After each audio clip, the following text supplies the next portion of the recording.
It is a career, an academic plan. It's a multi-year process. It intentionally guides students as they explore career, academic, and post-secondary opportunities.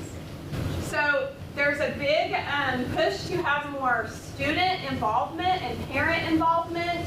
And it's all about helping students see the purpose to Algebra 1 and chemistry and the classes that they're taking in high school, and helping them create meaningful career pathways. If we have time later, we'll watch this video, but you can also access it through the Oklahoma State Department of Education website. It gives a nice overview of ICAP. So as we look at these requirements on ICAP, and by the way, this is mandated by House Bill 2155, so it is legislation. You'll see some similarities within the transition plan. So students must participate in college and career interest surveys. They must have written post-secondary goals and workforce goals. So what do we call that in the transition plan of the IEP? What do you think the workforce goals sound the same as in the IEP? Employment, right? So workforce and employment, same thing, just a different term. An intentional sequence of courses. So there's that course of study. Academic progress. Scores on assessments, so state, federal, and college and career readiness. And then a big push is we want our students to have more experience in work-based learning. So service learning, work environment activities, participating in job shadowing, hopefully internships their junior and senior year. So more of that real world experience. So does that sound pretty similar to the transition plan? Yeah, so more similarities than differences, for sure. Okay, this is a work-based learning continuum that just breaks it down by career awareness. So things like taking workplace tours, having guest speakers, career fairs, field trips. Then we get more into the exploration, where we're doing job shadowing, career researching, taking assessments, career preparation, internships, project-based learning, service learning, and then finally we're at the point where we're learning at work, where we're out in the community doing apprenticeships, on-the-job training, or we're actually an employee working, while we're still in high school, but we actually have a job, because we know that having a paid work experience is one of the biggest indicators of post-school success. So that's really important to have a paid job. How many of you worked while you were in high school? Awesome. Okay, so each district has to select an ICAP tool. One of the tools is the OK Career Guide, and that's through our Career Tech Ed. It's called Cooter OK Career Guide. We're going to talk more about that in just a minute. There's also the OK College Start. That's through the Regents of Higher Ed. So each district will select either OK College Start or OK Career Guide. Now there are a few other districts that have a tool called Naviance. That one you have to pay for. But some districts were already using that tool, so when ICAP became legislation, the State Department allowed them to go ahead and keep using that tool that they were using. So districts have a lot of ownership in how they're implementing the ICAP. It really comes down to how the districts have to implement it. So but each district has to have a tool where the ICAP will be housed, and that's where the progress towards those things that I mentioned have to be kept in, okay? We also have the OK Edge, and that just has resources for educators and parents and students. It's anything to do with ICAP is located at that OK Edge website. So to learn more, you can go there and explore.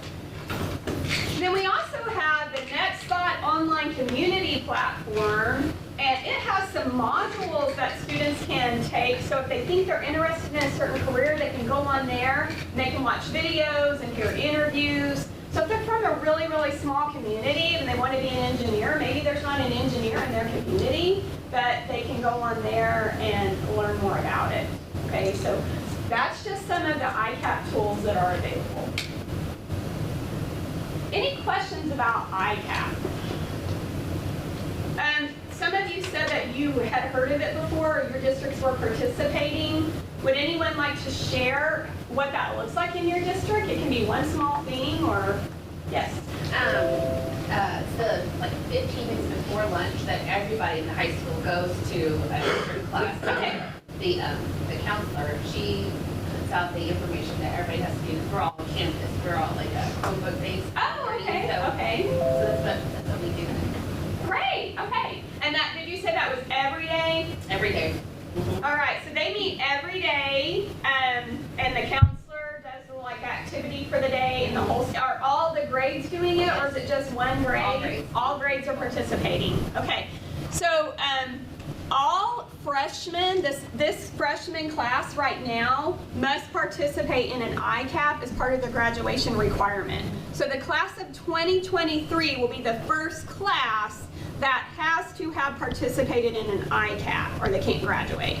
So we've been piloting it for the last few years, but now it's the legislation. This is the first year that it's mandated. So great. Anybody else want to share what ICAP looks like in your school? Okay.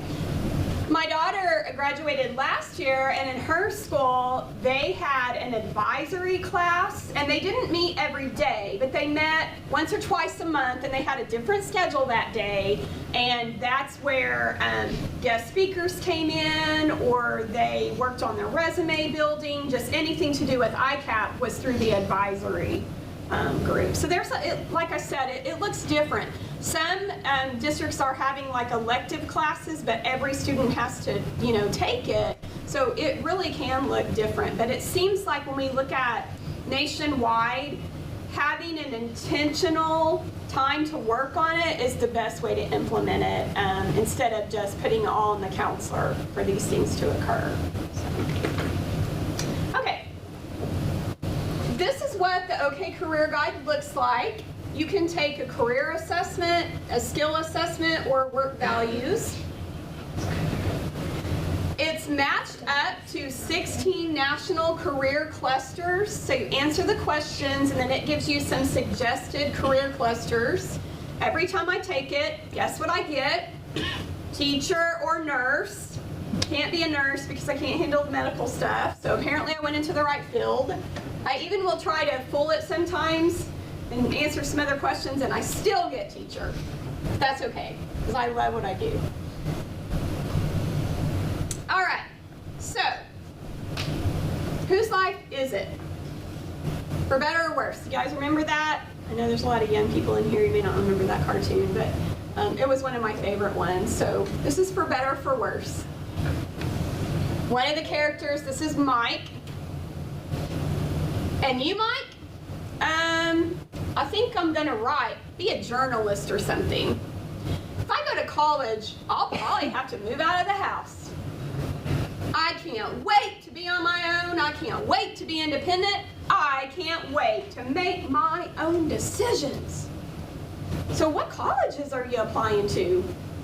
I don't know. My mom's checking into that. See a problem with that, guys? Yeah, too many of our young people, our parents are making all of their decisions for them. Their teachers are making all of their decisions, or their parents are making all of their decisions. So I mentioned earlier the importance of self-determination. So one of the assessments, and in a few minutes we're going to do an activity, and you guys are going to have a chance to look at some of these assessments that we're talking about. But one of the ones that I like to use is the AIR. It's a self-determination assessment. We know that self-determined individuals have a stronger chance of being successful after high school. In the Individuals with Disabilities Education Act, there's language in there that talks about that we must base student transition services on student needs, and we must take into account their interests and preferences. So it doesn't use the wording self-determination, but that's what it's talking about. This is what it looks like, and you have the educator version in your packet. There are 3 versions. There's the student, the parent, and the educator version. Today you're going to take the educator version. But it's really good to take all 3, have your students take one, have the parents complete one, and then you or another teacher complete one. And then you guys compare and have those conversations and decide what goals you might, what are the students' needs and what goals does he or she need to work on. Here's some of the sample questions. This is from the student version. I like to make plans to meet my goals. I like to begin working on my plans right away. You total it up. It's on a Likert scale from you never do that to you always do that, and then you total it up. And again, these questions can be really great for writing goals from. That's what it looks like. Okay, then we have the life skills inventory. It has all these different categories of independent living skills like money management, food management, personal appearance and hygiene, all the way to interpersonal skills, to legal skills and pregnancy prevention, parenting, and childcare. So it really has a range of age levels and skills. Here's some of the examples from the money management, and you also have this one in your packet. You know the value of coins and currency. You can make a transaction at a local store and count change. Okay, so what we are going to do now is you guys are going to review one or more of the assessments. And I do want to mention there are so many more assessments out there. Okay, there's a plethora of assessments, but I have a limited time with you today, so I just chose a couple. I chose the OK Career Guide and the OK College Start because those are ICAP tools, and many of your students will already be taking these as part of their ICAP. So the IEP team can use these results as part of the transition assessment. So you're going to pick from the OK Career Guide or OK College Start. Those are online, so you will need a laptop to access those. Or you can look at the AIR, the Self-Determination Assessment, the educator version, that's in your handout, or the life skills assessment, that's in your handout. So you can look at, we're going to do this for about 20 minutes. And you can, if you finish one, you can take a look at another one. You can spend all of your time in OK Career Guide. There's more than one assessment in there. Or spend all your time in OK College Start. There's more than one assessment in there. So it's up to you guys. So you're going to complete the Transition Assessment Review Worksheet. Don't mind if I grab this. Yeah. So on one of them. Okay, only one of them. So even if you spend your time reviewing a couple, you only need to do this for one. So you're just going to answer these questions, and then when our time is up, we're going to share out and see what you guys liked about it, what you didn't like, you think this would work with your students. On the worksheet, you're going to be thinking about these kind of questions. So what transition area does this assessment address?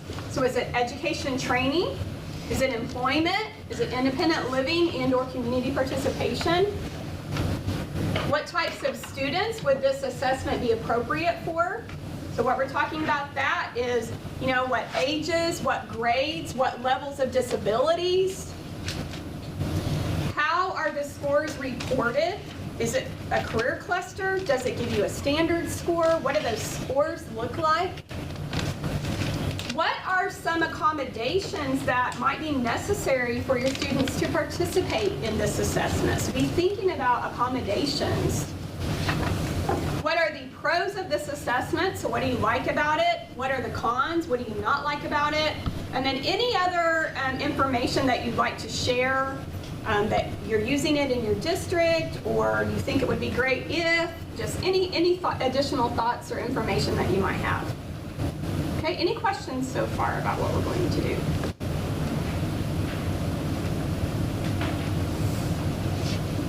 Okay, so if you choose the OK Career Guide or the OK College Start, you will need this login information. Okay, you'll need to go to the website, OK Career Guide. I Google it every time because I don't like typing in URLs. I just Google everything, but that's up to you. You can either Google or type it in.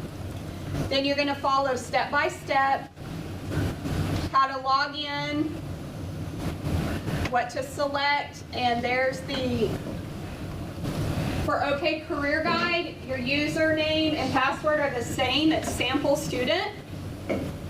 For OK OK College Start, your username is Brad Pitt 12 and your password is Oklahoma.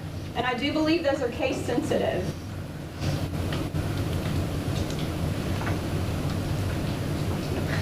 Okay. Any questions? All right, if you get stuck, raise your hand and Jill or I will come around and try to assist you, but we're going to spend about 20 minutes and give you guys a chance to explore these transition assessments, and then we'll talk about the results. If you want to actually take the AIR or the life skills for yourself or for one of your students, you're welcome to do that. We can get you blank copies. All right, great. Have fun. Check it out.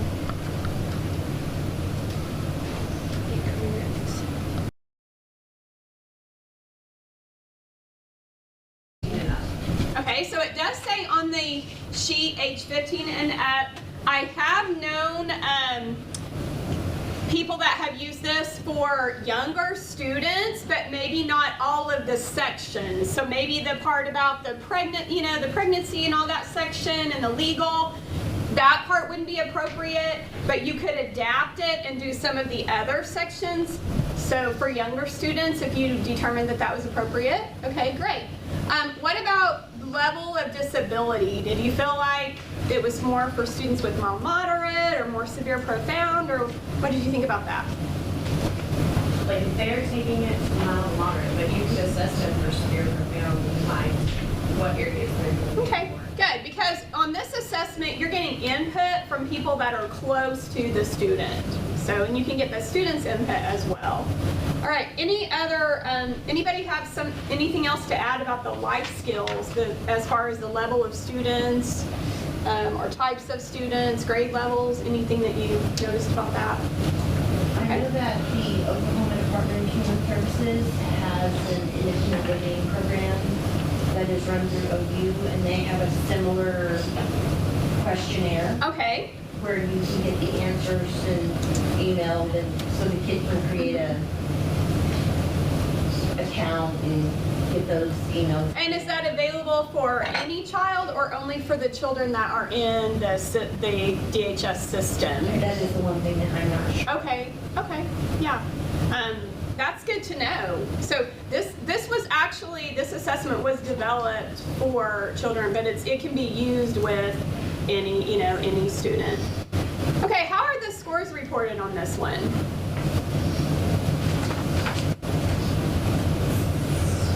It scores them basic, intermediate, advanced. So it's just like levels of functioning, and as they improve, we want to see that move up.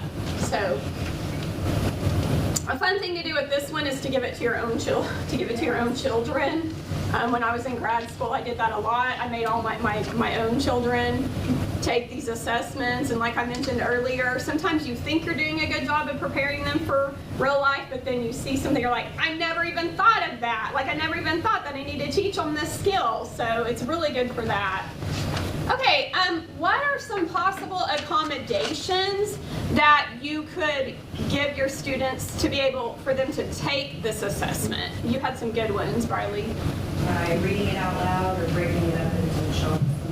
Okay, great. So you can read this assessment out loud if your students don't have the necessary, reading level.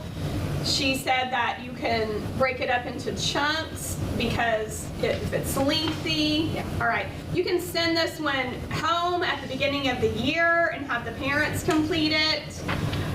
You don't have to wait till the week of the IEP to give your students these transition assessments. You want it to be an ongoing process, and I have found at the beginning of the year is a really, really good time to give some of those career interest inventory and assessments.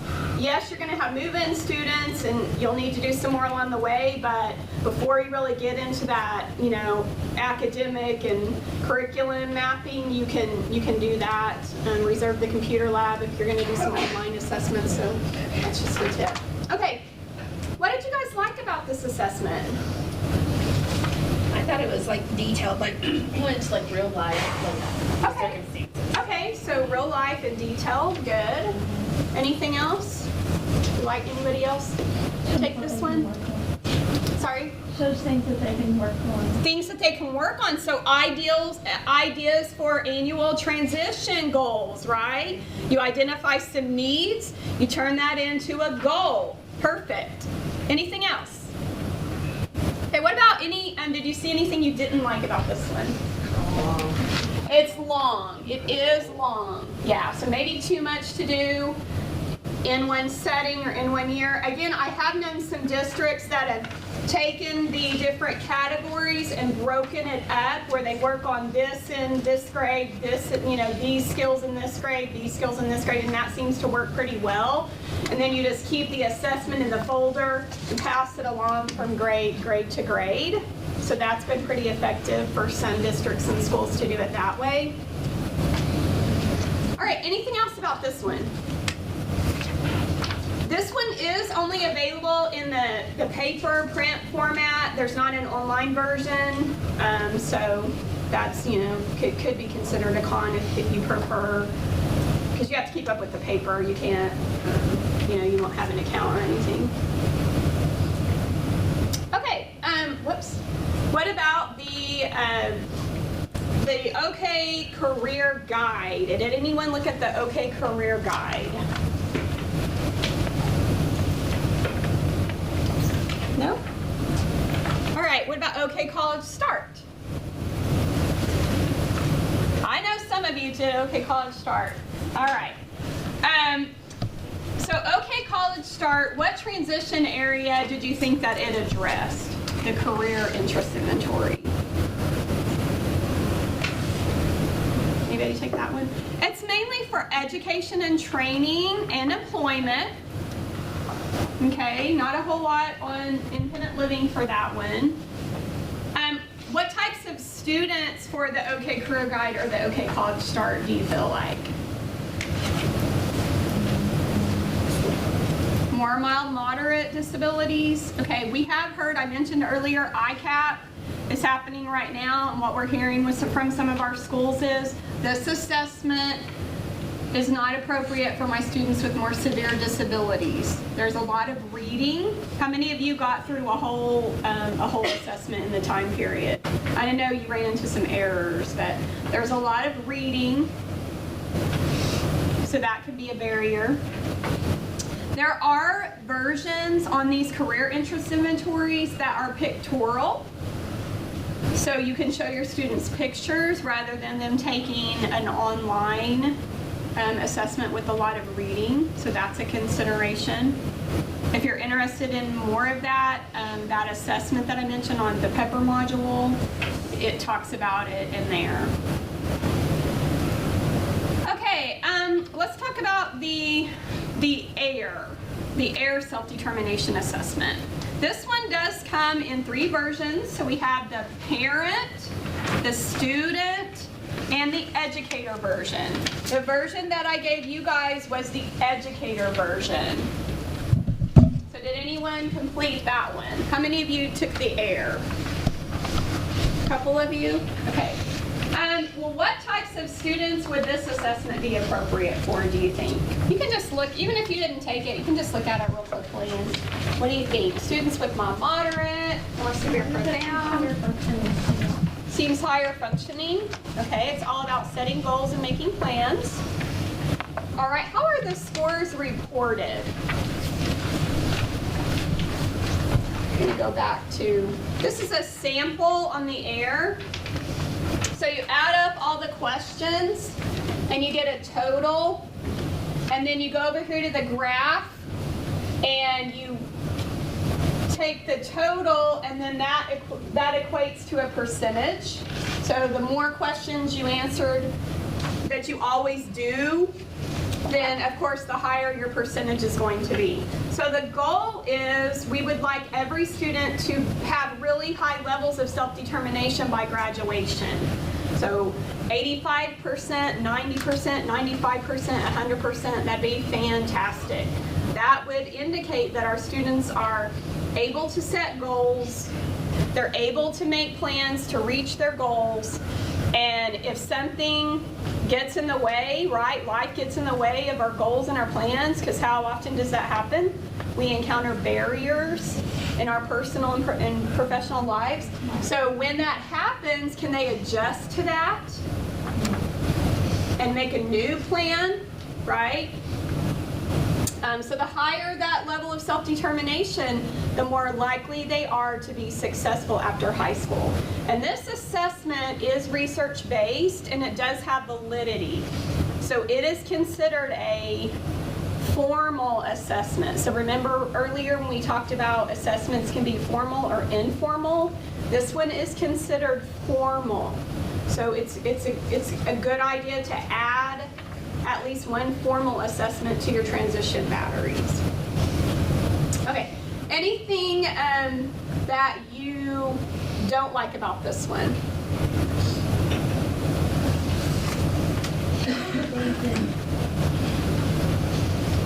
So with my 7th graders, 8th graders, they are not thinking about any of this stuff. Right. So it's doing the level of self-determination when they really don't have a whole. They don't have a lot. So that's an indication that it's some things that you can work on. And you can start doing very, very simple things in your class to help work on self-determination, just like setting a goal for the day, okay, or a goal for the week. And then you get to a goal for the 9 weeks. It can be personal goals, like they're saving money up to buy a video game, or it can be an educational goal, like they want to make at least a B in their English class. Or if they don't turn assignments in on time, they're going to set a goal that they're going to turn in all of their assignments this week, okay? It can be very simple things like that that can make a huge impact, because many of our young people, they don't know how to set goals. They have this idea of what they think they want, but they don't know how to develop a plan to get there. Does that make sense? So this can give you some ideas, and these questions on the assessment can turn into goals on their IEP. All right.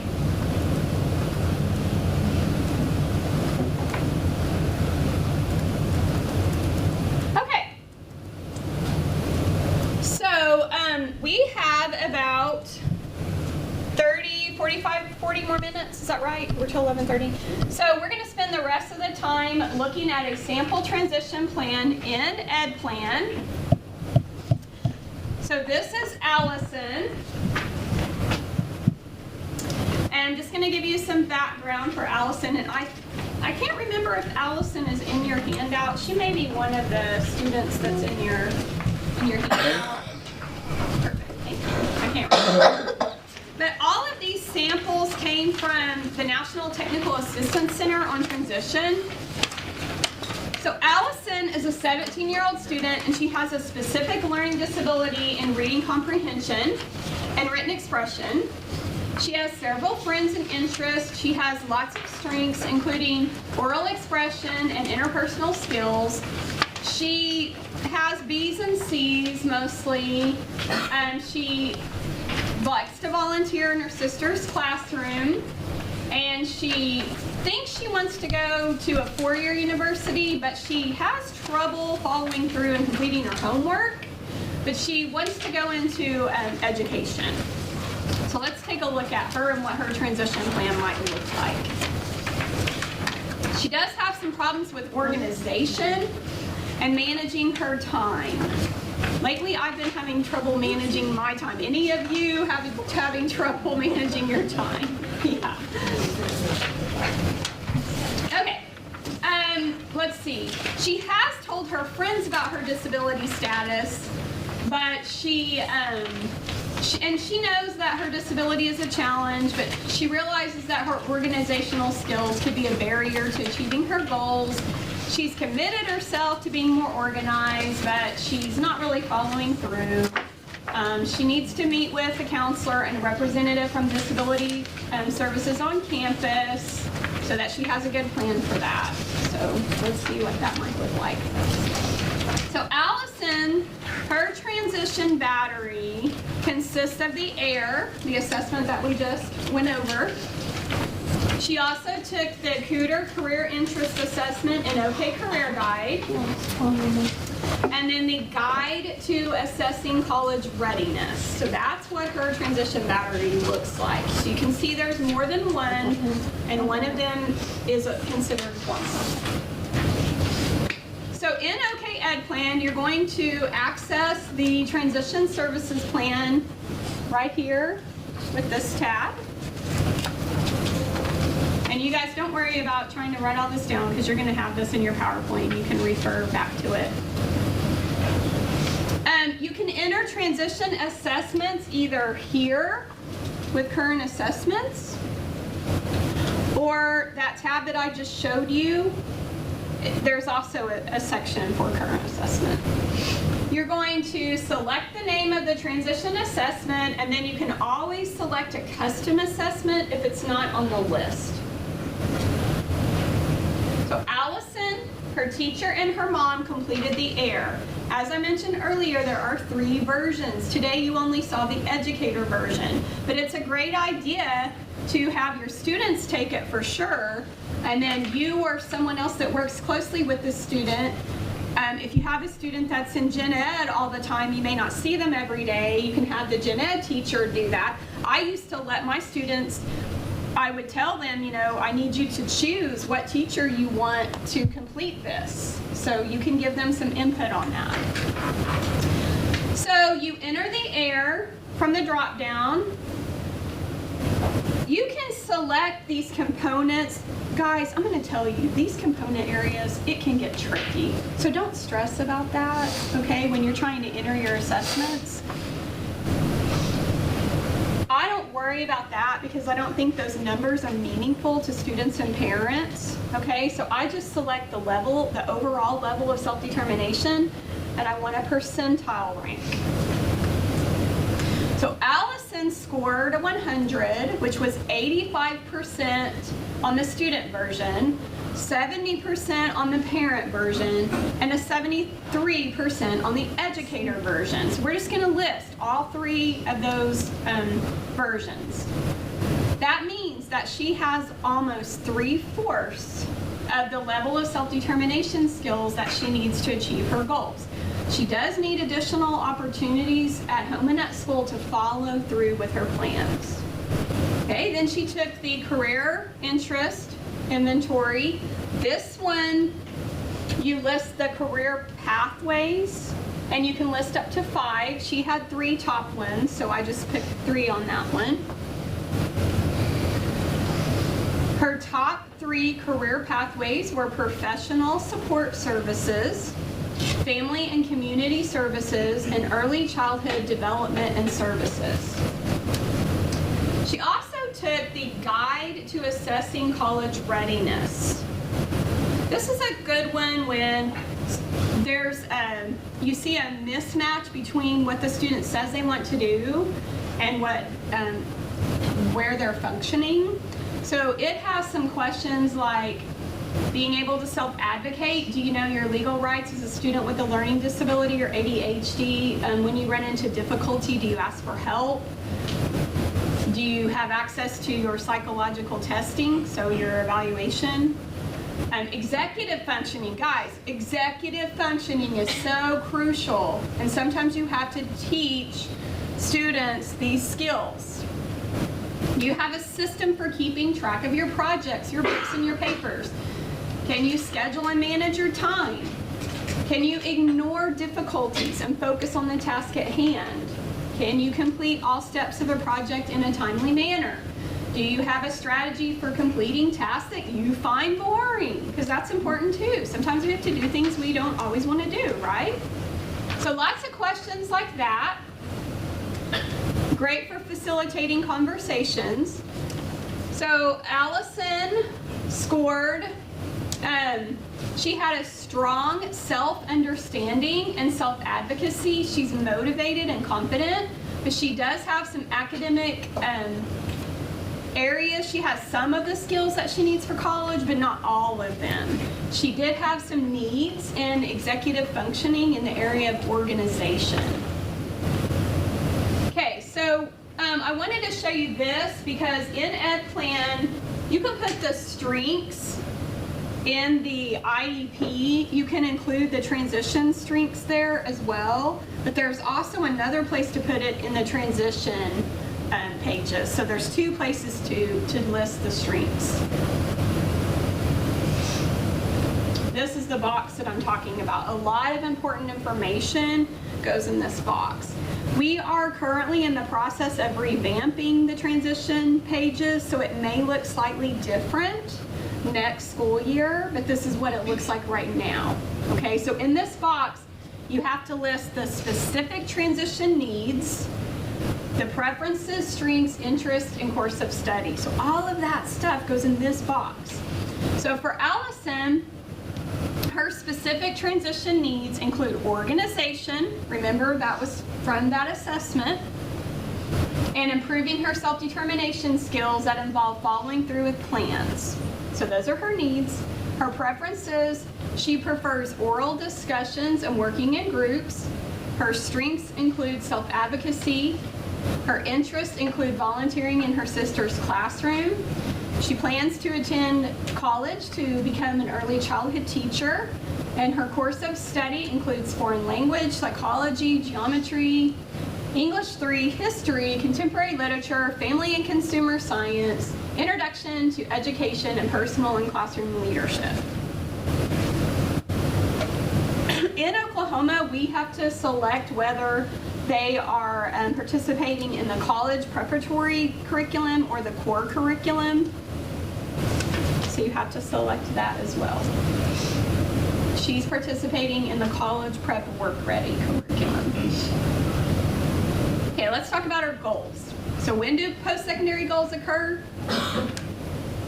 After high school, right? So for Allison, and in Oklahoma, we listed in first person to show the importance of involving the students in the development of the goals. So upon graduation from high school, I will attend a four-year university to earn my degree in early childhood. Employment, upon graduation from high school, I will work part-time at a daycare. Independent living, upon graduation from high school, I will live in a dorm with a roommate. And then community participation, upon graduation from high school, I will vote regularly. So those are Alan's post-secondary goals. And they occur after high school. Now her annual goals. So these should be based on results from the assessment. So if you guys see that I missed something, call me out on it, okay? So education and training, her goal is after receiving instruction on how to lead her IEP, or Allison will, or I will, lead my next IEP 100% of the time, with 100% accuracy as measured by a checklist. And in that curriculum that I mentioned earlier, there's actually a step-by-step how to lead your IEP. So it's not something you have to create, it's already there. For employment, after researching and trying out organizational tools, I will demonstrate improved organizational skills by utilizing an organizational tool, like a planner or an app, 90% of the time with 100% accuracy as measured by a rubric. Independent living. After receiving instruction in study skills, I will demonstrate improved time management by following a daily schedule 4 out of 5 days with 100% accuracy as measured by a rubric. Guys, my daughter, I have to brag on my daughter for a minute. She's a freshman in college, and she has depression and anxiety and some health issues. And she's not always the best with her organization and following through. She has found a system that works for her. I should have brought it today to show you guys. She's using a planner. She has figured out that her phone's great. Like for me, I live by my calendar. I live by my phone. But for her, there's something about writing it down that's working for her. I see some of you nodding your heads. It's like, and she has got it going on, and I'm so proud of her because it's finally like her executive functioning. It's finally, she's found a system that works. You're going to have to try different things with your students, and what you try the first time, it may not work, but don't give up. Help them, find something else. Some kids do really well with apps. Some kids need a planner. Some kids need color coding. Okay, there's all kinds of things that are out there to help with the organization.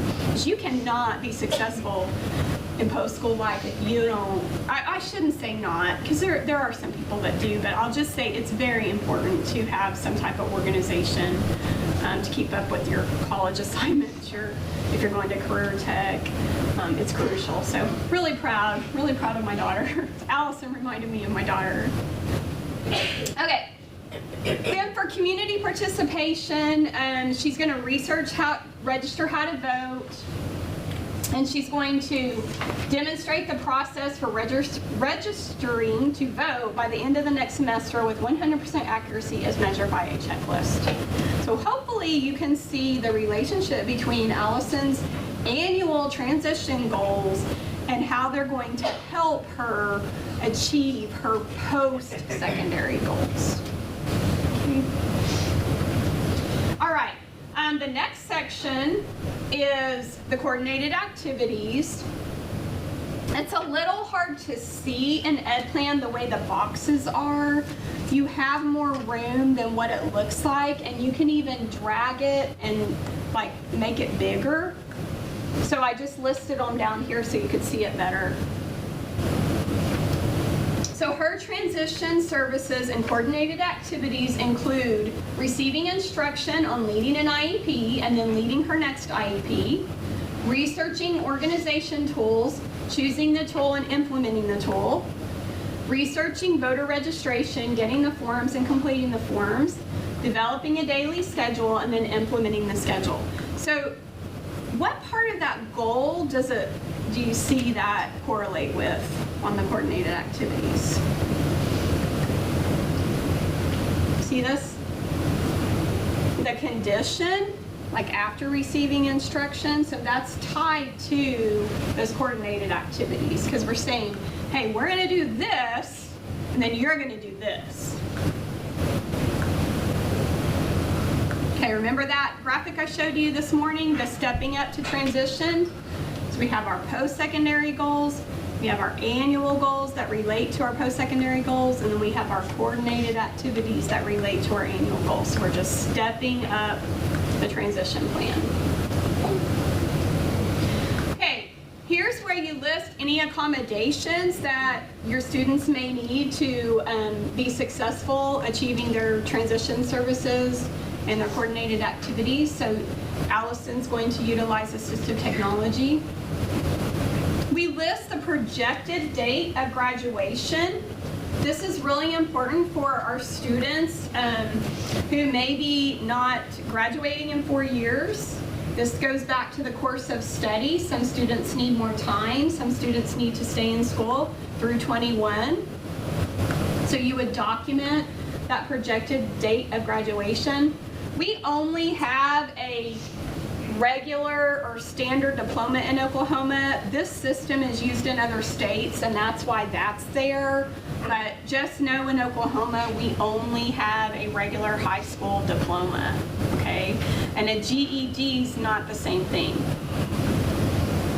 A person that gets a GED is considered a dropout under our accountability system. I'm not saying that getting a GED is bad. There are some individuals who that has worked fantastic for them, but it's just not recognized as it's not the same as a regular high school diploma. And it is very, very difficult to pass the GED. I haven't heard any research recently, but several years ago, there was only about a 30% success rate for students with disabilities who attempted the GED. So, like I said, I haven't heard a statistic for that recently. I need to look into that. It's not real high, so keep your kids in school.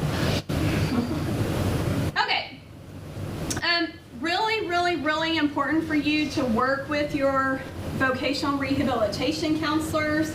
Every student needs to be referred through DRS. There is a form in Ed Plan. Before you refer them, you must get parent consent or student consent if the student's already 18. If you have a student that moves in and hasn't been referred, but you want to refer them around the age of 15 and a half. Many of the districts that you'll be working in have work-study programs through the Department of Rehabilitation Services, and your students can work while they're in school and get a check.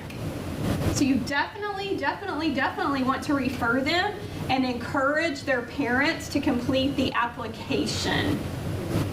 Okay, if they are determined eligible, they can receive services through the Department of Rehabilitation Services. A referral is not the same as an application. We can assist with the application, and I know many teachers, myself included, who have helped parents with that application. But just sending in the referral that's not going to start services. That's just the first step, okay? So work closely with your VR counselors, okay? Make them your best friend, because it's going to help your students in the long run. Yes? Okay, I know a family whose son has profound autism, nonverbal. He's 16, and the school tried to get him to work half a day at Dale Rogers. And his parents didn't want him to do that yet because they want him to be in school and to do the activities in school. Sure. And they kept pushing it. Why are they pushing him to work already when he still has technically, 6 more years of school? Well, and I don't know him or everything about his, but again, it goes back to, we know from research that getting them in the community and having a job is tied to success. So I guess the team felt like they felt like he needed some skills that could best be met there. And with that course of study, if they're going through 21, some students do like job, work study for 2 to 3 hours a day, and then their core academics, and then that can kind of stretch out their course of study. But that's an IEP team decision, exactly what that looks like. One of my favorite programs that we have in Oklahoma, and it's nationwide, it's called Project Search. And the way that works is in most of our schools, Oklahoma City has one. The students stay at the high school and get their credits for graduation, but they hold the diploma, and then they go to the Project Search, and it's half time working in the class working on employability skills, and then half time at a job site.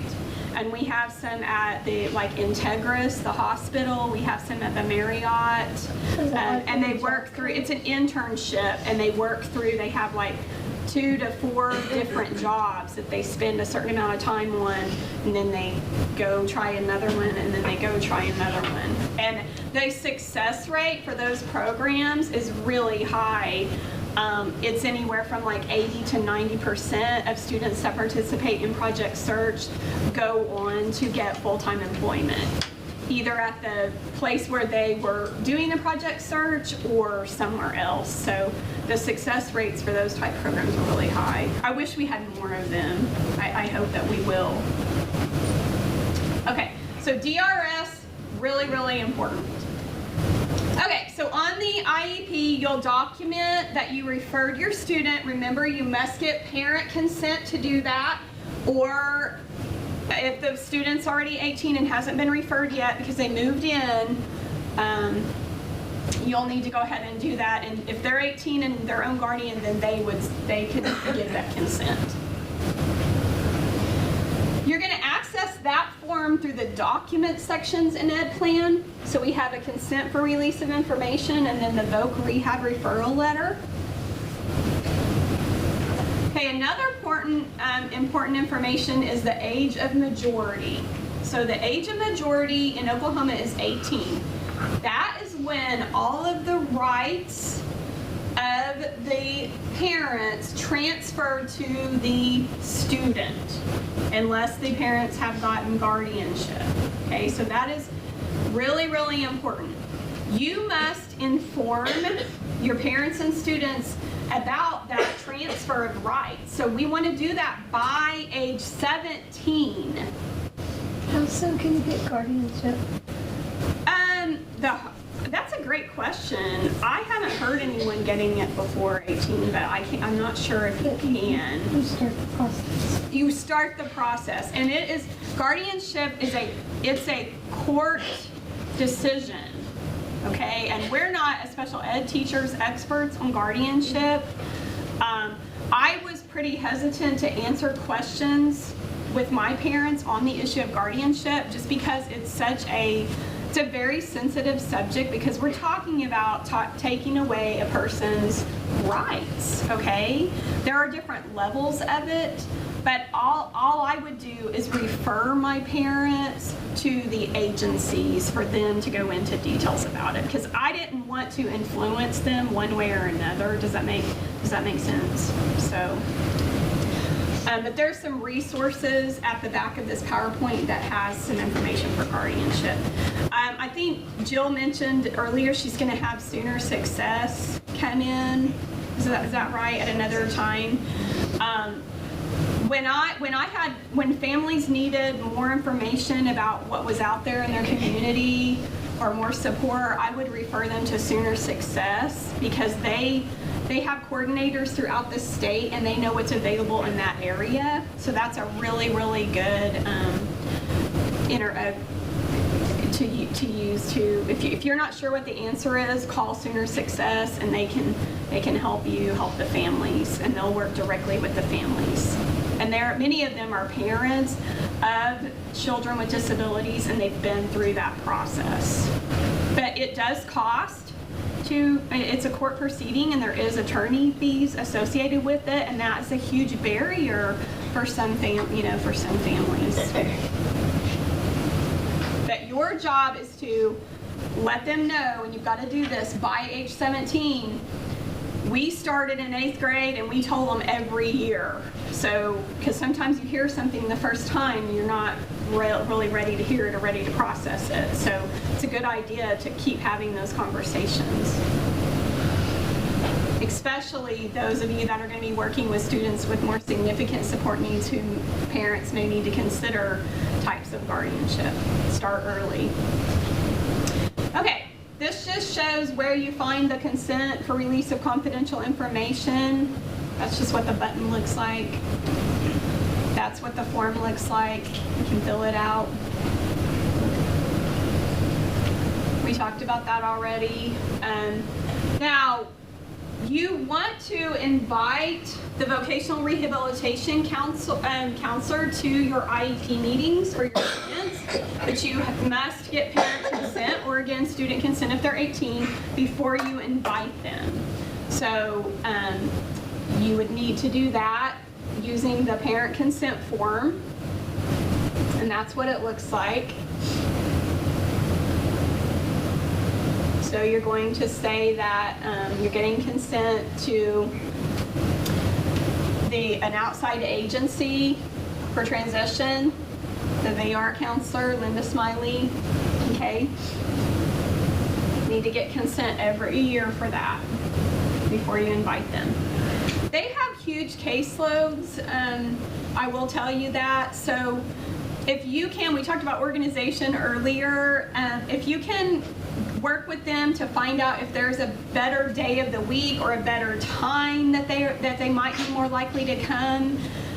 If you tell them the day before, the chances are they're not going to be able to attend because they have previous commitments. So the more organized you can be and you can work with them on the best time to meet, the more likely they will be able to attend the meetings. And their input is critical, especially for our juniors and senior students that they're working with in work study. Okay, we mentioned summary of performance earlier. This is where you would access that. It's required for seniors or students aging out.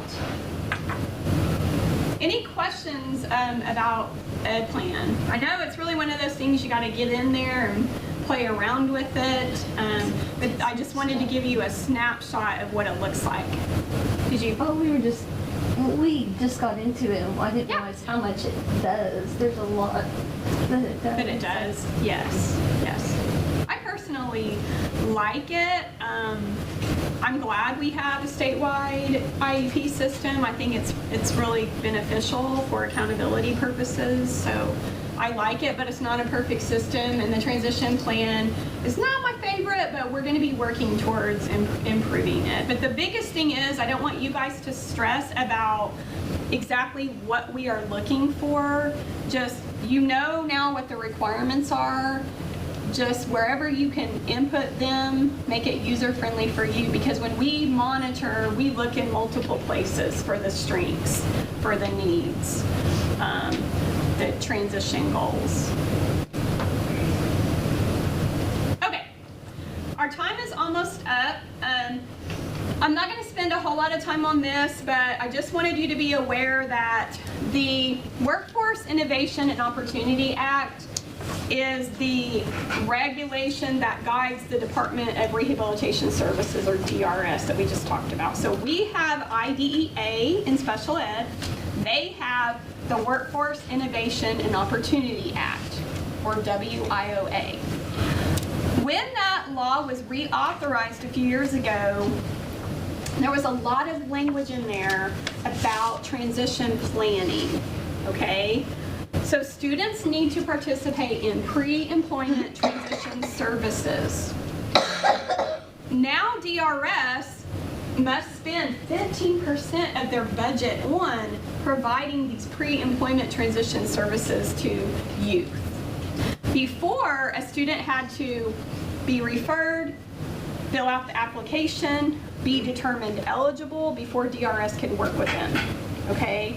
But now, they have more flexibility. They can provide pre-employment transition services to any student that has a disability. They don't even have to be on an IEP. They can be on a 504 or just have a record of having a disability. So it's a lot more flexibility. Now, it would have been great if the government would have said, hey, we're going to give you 15% more money to provide these services, but they didn't do that. They took it from their existing budget, okay, which for us in transition, we're excited about, but it did affect their services to adults. But I'm telling you about this because when you're in your districts, your students may be working with a pre-employment transition specialist. So DRS is contracting with OU and has hired these pre-employment transition specialists, and they're going into the schools and they're providing services to students in these required areas under the WIOA. So work-based learning experiences, job exploration counseling, counseling regarding post-secondary programs, workplace readiness skills, including social and independent living skills, and instruction in self-advocacy. Okay, so I mentioned earlier in the ICAP, the work-based learning is a huge thing. In IDEA, it's a huge thing, and under the WIOA, it's a huge thing. So we're all collaborating together to provide these services to our students. So I wanted you to be aware of that because it's a huge part of transition. The idea is if we can give our students these experiences earlier, it's going to help them be more successful later on. want more information about that, you can visit the WinTAC pre-eds. There's a whole section on there. There's even online modules that your students can do.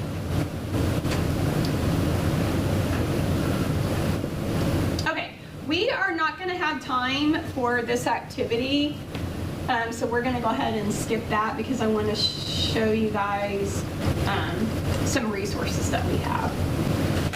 All right, so some of the resources that we have the special education policies, the special education handbook that has a section on transition, and then we also have the special education process guide that'll walk you through how to write an IEP, how to write a transition plan. So you can access that from our website, and that link's there.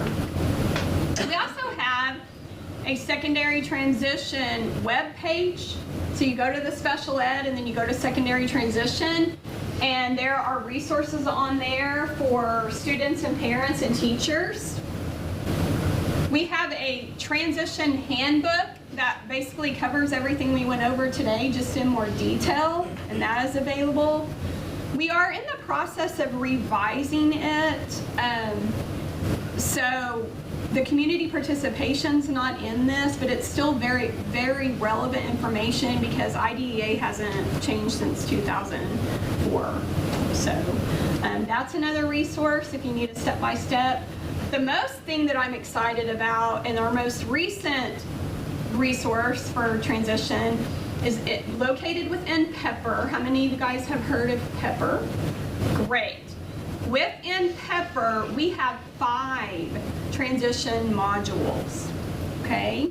The first one is just the secondary transition planning, and it goes over all of the Indicator 13 requirements that we went over today. So if you're thinking back to something and you're like, what did she say? It's in there. It's going to follow that, and it's going to give you some sample goals. So it's really great. Then we have transition assessment for students with mild moderate disabilities. It's going to cover some of the transition assessments that we went over today, but it's going to give you a lot more, okay? We have the transition assessment for students with severe profound disabilities. Again, that looks very different. It's more family involvement, more individuals that work closely with the person, helping identify their preference and interest. And then we also have student involvement in the IEP. So if you walk away from here and you're like, I am going to do student-led IEPs. I'm going to get my students involved because I know it's important for their success later on. This would be a great module for you to complete. And then we also have an interagency collaboration module. So definitely check those out. My contact information is on here if you have questions. I also included some additional resources in transition. If you see the ones in bold, that's my bias, but those are my favorites. Those are the ones that I use most, okay? So the National Technical Assistance Center on Transition, or INTACT, I use that one a lot. The Oklahoma Able Tech, I believe, you guys are Able Tech experts, so that's a huge one, especially, I probably didn't mention this enough, but most of our students who go on to post-secondary ed or career tech, they are using some type of assistive technology. So you definitely want to make sure that you're starting that process in middle school and high school to find out what assistive technology is going to help them be successful. The developmental disability services. Anybody in here planning on working with elementary or younger kids? Okay, great. If you're working with students with significant intellectual disabilities, you're going to want to learn about the DDS services because there's a waiting list for the services that can be provided, okay? You want to make sure you connect your family with this resource so that they can fill out an application and get on the waiting list. It's 10 to 12 years. They're working on it, okay? They're working on it, but it's still a long process. So if you wait till the student's 18 and then they graduate, and then the waiting list is 10, 12 years for them to get services, what's happening? They're sitting on your couch, right? So you've got to get the information to families earlier. Maybe by the time the student graduates, they'll have improved their skills and they won't even need those services, okay? But at least keep your options open. So that's important to get that information out early to families for individuals with intellectual developmental disabilities. So why is the waiting list so long? Funding, lack of funding.